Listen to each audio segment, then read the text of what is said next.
अस्सलाम वालेकुम friends, welcome back to my channel doctor की diary. This is doctor Farah Rahman with another social vlog. आज का सोशल वीलॉग धर्मा प्रोडक्शंस की blockbuster film Rocky and Rani ki Prem कहानी का एक सोशल रिव्यू है। ये फिल्म धर्मा प्रोडक्शंस की पहली सारी फिल्मों की तरह लाइट रोमांटिक फैमिली स्टोरी है।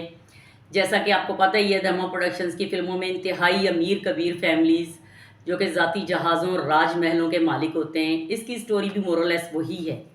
लेकिन इसमें एक जो डिफरेंट सोशल एस्पेक्ट था जिस पे मैंने सोचा कि बात की जाए, रॉकी रंधावा और रानी चटर्जी जो कि मोरलेस एक ही तरह के सोशो इकोनॉमिक स्टेटस से ताल्लुक़ रखते हैं लेकिन डिफरेंट कल्चरल बैकग्राउंड से ताल्लुक़ रखते हैं।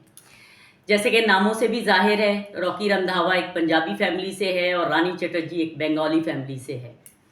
और जब उनका लव रिलेशनशिप कायम होता है और वो शादी का सोचते हैं तो दोनों की फैमिली को उस पर कुछ एतराज़ होता है और उसका वो सॉल्यूशन ये सोचते हैं कि फैमिली के साथ एडजस्टमेंट करने के लिए वो दोनों अपनी अपनी फैमिली को 3 महीने के लिए चेंज करके देखते हैं कि रॉकी रंधावा 3 महीने के लिए चटर्जी फैमिली के साथ एज अ फैमिली मेम्बर रह के देख ले और रानी चटर्जी 3 महीने के लिए रंधावा फैमिली के साथ एज अ फैमिली मेम्बर रह के देख ले, ताकि उन्हें पता चल जाए कि उनकी फैमिली के इंटरनल हालात किस किस्म के हैं, उनकी कल्चरल वैल्यूज़ क्या हैं और वो लोग अपनी उन नई फैमिलीज़ के साथ एडजस्ट हो सकते हैं या नहीं और नई फैमिलीज़ उनके साथ एडजस्ट हो सकती हैं या नहीं।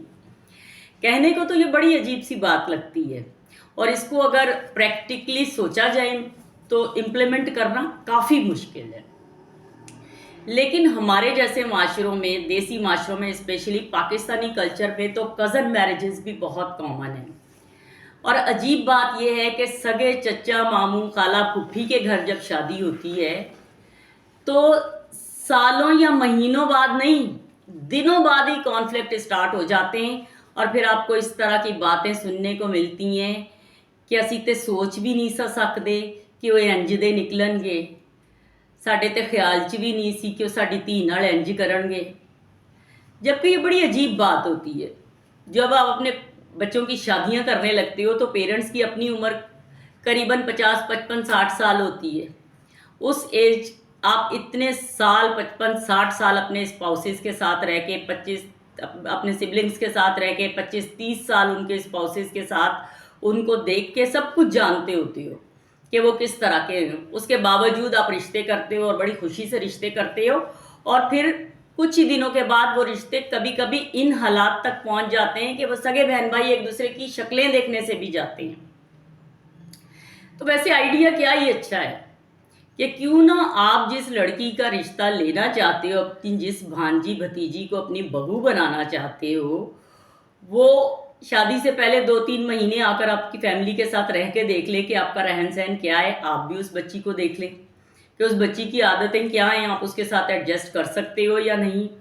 इसी तरह वो आपका भांजा भतीजा जो बड़ा अच्छा कमाऊ पूत लड़का है, आदत नेचर का बड़ा अच्छा है, जिसे आप अपना दामाद बनाना चाहते हो, उसको आप 2-3 महीने के लिए अपनी फैमिली में एज अ फैमिली मेम्बर रख के देख लो कि वो इतना अच्छा कमाऊ पूत लड़का, अच्छी आदत अतवार का मालिक, वो वाकई उसी तरह का है जैसा आप उसको सोच रहे हो, आपकी फैमिली के साथ कैसे एडजस्ट करता है।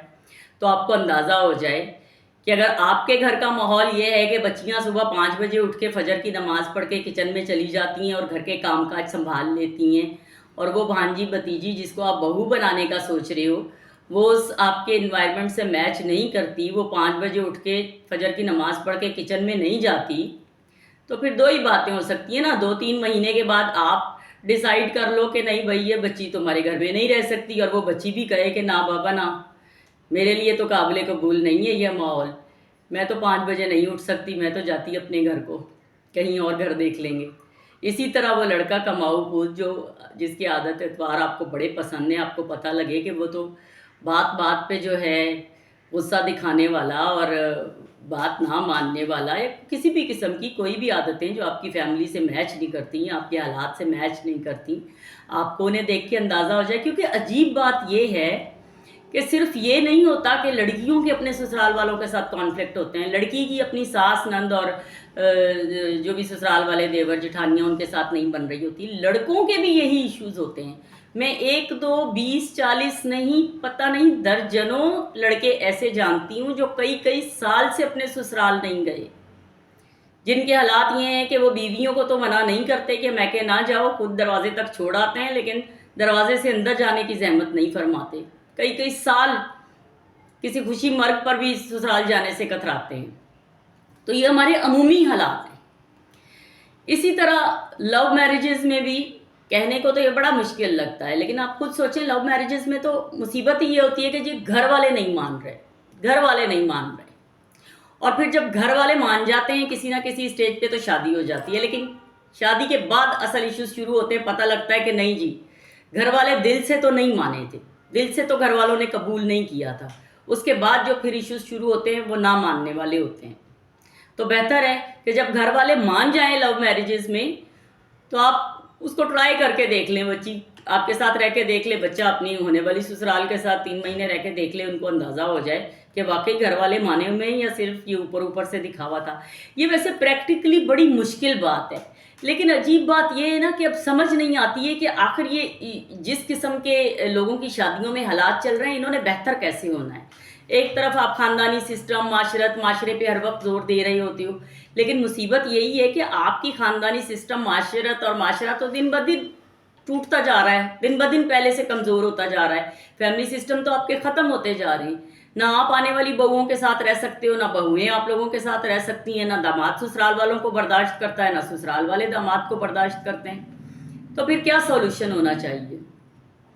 कुछ ना कुछ तो होना चाहिए ना। ये तो नहीं होना चाहिए कि जी 2 ख़ानदान शादियां इसलिए कर रहे हैं कि वो एक दूसरे के साथ दुश्मनियां पाल लें। उनकी ज़िंदगी में कोई दुश्मन की कमी थी तो वो शादी करके उन्होंने अपने बच्चे बच्ची की और एक दुश्मन ख़ानदान पाल लिया। अब उससे रोज़ाना की बुनियादों पे लड़ाइयाँ, झगड़े और दुश्मनियाँ होंगी। तो इस हवाले से ये रॉकी और रानी की प्रेम कहानी का बड़ा ही एक डिफरेंट एस्पेक्ट था कि वो रॉकी रंधावा अपनी ससुराल में 3 महीने रह के उनकी कल्चरल वैल्यूज़ देख लेता है, और रानी चटर्जी अपनी ससुराल में 3 महीने रहकर और उनकी कल्चरल वैल्यूज़ देख लेती है। और उसके बाद वो डिसाइड कर लेते हैं कि ठीक है, और उनकी फैमिलीज़ भी ये डिसाइड कर लेती हैं कि ठीक है, हम एज अ रिश्तेदार एक दूसरे को काबिल कबूल हैं, हम किसी ना किसी लेवल पे एक दूसरे के साथ अच्छी रिश्तेदारी निभाने के काबिल हैं। तो कहने को तो बड़ी ये अजीब बात है, लेकिन बात वही है कि अगर आपको फैमिली सिस्टम बचाने हैं, अगर आपको वाकई ताल्लुकात बेहतर रखने हैं, तो कोई ना कोई तो सॉल्यूशन सोचना चाहिए ना। ये धर्मा प्रोडक्शंस ने और करण जौहर ने आपको एक सॉल्यूशन दिया है, उसकी तरफ अगर सोचना चाहें तो सीरियसली ज़रूर सोचें, और थोड़ा नहीं मुकम्मल सोचें। चैनल को सब्सक्राइब करें, वीडियो को लाइक करें, कमेंट करें और दोस्तों के साथ शेयर करें। Thank you.